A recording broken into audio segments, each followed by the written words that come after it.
Local experts say there is no link between the crumb rubber and artificial turf and cancer.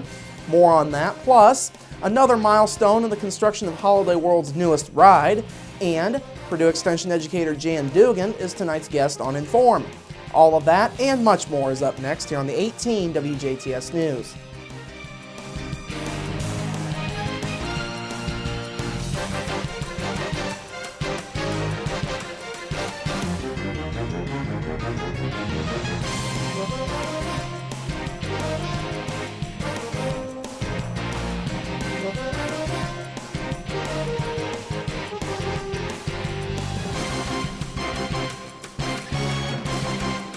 Hello, I'm Bradford Raths. The ongoing discussion about the future of the field at Jerry Brewer Alumni Stadium has taken a bit of a new turn. Last night, the Greater Jasper School Board hosted a public work session about the possibility of replacing the current grass playing surface with artificial turf. Now, the board has had its concerns about installing the turf. Those were fueled by an October report from NBC News about a potential link between the crumb rubber underneath the turf and cancer, specifically from the chemical compound PAH found in the rubber. NBC's report studied soccer goalies in the state of Washington as their sample size. Now, the board brought in Webb Cook from Sprint Turf, Blake Centers with Field Turf, and Dan Hudek with AstroTurf to discuss issues surrounding the turf compounds. All three pointed to a lack of hard evidence to support any concerns about health. There have been 60 studies done on the health impacts of crumb rubber, and none of them have been able to definitively link the surface with ill health or environmental impacts. Dr. Dean Beckman with Jasper's Memorial Hospital was at last night's meeting. He says there isn't enough research on the topic to warrant concerns at this point. But I do think it brings up a good question that we should look into this to make sure this is okay. And you heard during the discussion, we do have some data with plants that make rubber products, make tires. We have a plant here in town. Do they show an incidence of lymphomas? In my personal experience, being a physician here almost 25 years, I don't see that, but that's conjecture also. You have to study that. But I think that would be a good thing for people to look at, would be to look even locally here. Are we seeing things like that? Several members of the Jasper football boosters, along with head football coach Tony Ahrens, were also on hand for last night's work session. The boosters were given permission back in September to seek fundraising for a new artificial turf for Jerry Brewer Alumni Stadium. Football boosters President Richard Farr expressed his concerns that if a decision is not made soon on what type of field will be put in, it will be hard for the boosters to fundraise.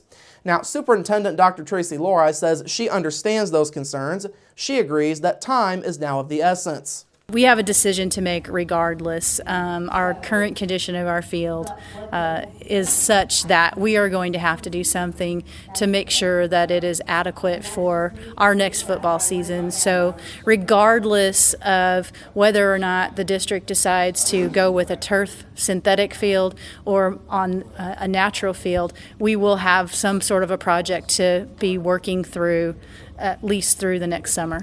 Last night's work session was coordinated by Jasper High School Athletic Director Andy Noblet. On a bit of a related note, the Greater Jasper School Board now has its newest member. Yesterday afternoon, the board agreed to appoint Arlette Jackal to fill the vacant seat from Boone Township. Jackal was chosen after two candidates were interviewed by the board just before Thanksgiving. Board President Nancy Habig says both candidates were strong ones. She says though the process of appointing a member was new for the board, she says Jackal should do well. We've never had to choose to appoint a board candidate or to appoint a person to the board before. This is actually the first time in the 30 years I've been on the board that this has happened this way. So it was all new to us, but we really appreciate the time and effort that those two people put into this, and I know Arlette should be a good board member. The seat had to be filled by someone from Boone Township per board policy. Jackal replaces Mike Braun. Braun was elected as District 63 State Representative last month. Now, Indiana law does not allow a person to be on more than one elected board. Thus, Braun had to step down from the Jasper School Board. Indiana Secretary of State Connie Lawson has released this year's voter turnout numbers, and all of the counties in our viewing area had better numbers than the statewide average. Lawson says only 30% of Indiana's 4.5 million registered voters cast their vote during the November 4th general election. She says the overall turnout of 1.39 million voters is compared with 39% turnout back in 2002, which was the last year that there was an Indiana general election that didn't have races for governor or U.S. Senate on the ballot. Now, locally, Du Bois County's voter turnout came in at 38%. Martin, Perry, Pike, and Spencer counties all had at least 48% turnout rates.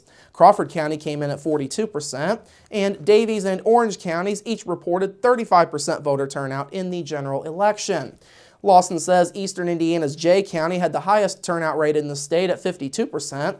Johnson County on Indianapolis's south side had the lowest turnout among the counties. That was at 24%. Congratulations goes out to longtime Kimball Electronics employee Ken Seacard. Seacard recently graduated from the inaugural class of the University of Alabama at Birmingham's Excellence in Safety Certificate Program. That program is part of the Voluntary Protection Program at UAB. In a news release, Vice President of Human Resources for Kimball Electronics, Julie Duchess, says Seacard's graduation serves as a great example of continued growth and development in support of Kimball Electronics' quest to be among the best in safety. She also thanked Seacard for his efforts through the years. Now, Seacard currently is the Manager of Safety and Environment for Kimball Electronics. He's been with the company for 36 years. Seacard also serves as President of the Ferdinand Town Council. He was originally elected back in 1999. We're now closing in on Christmas, but the holiday season arrived a bit early at Holiday World and Splash and Safari. The 77th piece of track for the Thunderbird roller coaster was lifted into place yesterday. It marks the completion of the full circuit for Thunderbird, which will be the park's first major steel roller coaster. Holiday World Vice President of Development and Maintenance, James Oliver, says the credit goes to a team of more than 3 dozen local construction workers who have stayed weeks ahead of the schedule for the project. He says they've been through a lot to get the work done. On a project of this size, we have a large number of workers on the site. We've actually started working on this all the way back in March. Nearly all of these workers are local, from the people who put the track together to the people building the station where guests will be able to board the ride in the spring. All of these workers have been working really hard all summer in the heat and now into the fall, into the cold, to get us to this monumental day. Now, crew members celebrated the achievement by signing the 77th piece of track before they lifted it into place. It contains the signatures of all 3 dozen plus workers. Now, Thunderbird is set to be the first launched wing coaster in the nation when it opens. Riders will go from 0 to 60 miles per hour in 3.5 seconds. The launch will be followed by multiple inversions, including a 14-story tall Immelman loop and a 0G roll, among others. There will also be near-miss elements such as keyholes and even the ground. Holiday World officials say additional ride enhancements are set to be announced in the coming weeks. Themed support buildings for Thunderbird will continue construction throughout the winter. Holiday World's new season will open on April 25th of next year. Thunderbird is expected to be ready to go by that time. For more information, you can go to holidayworld.com. You can also call 1-877-467-2682. Finally this evening, the Army is now seeking permission to leave about 80 tons of depleted uranium projectiles in place at a former weapons testing site in southern Indiana, saying a cleanup would be too costly and dangerous. Army officials have asked the Federal Nuclear Regulatory Commission to let it stop environmental monitoring at the old Jefferson Proving Ground near Madison, where ammunition testing was done from World War II up until the mid-1990s. Former site worker Mike Moore says he worries that old shells could be washed out into streams flowing to the nearby Ohio River. Meanwhile, Hoosier Environmental Council Policy Director Tim Maloney says he doesn't think the Army should leave radioactive material behind without ongoing testing in the area. All right, coming up after the break, your local forecast, sports with Kurt Guxell, and Inform with Jan Dugan. That's all up next here on the 18 WJTS News. Local people watching local people.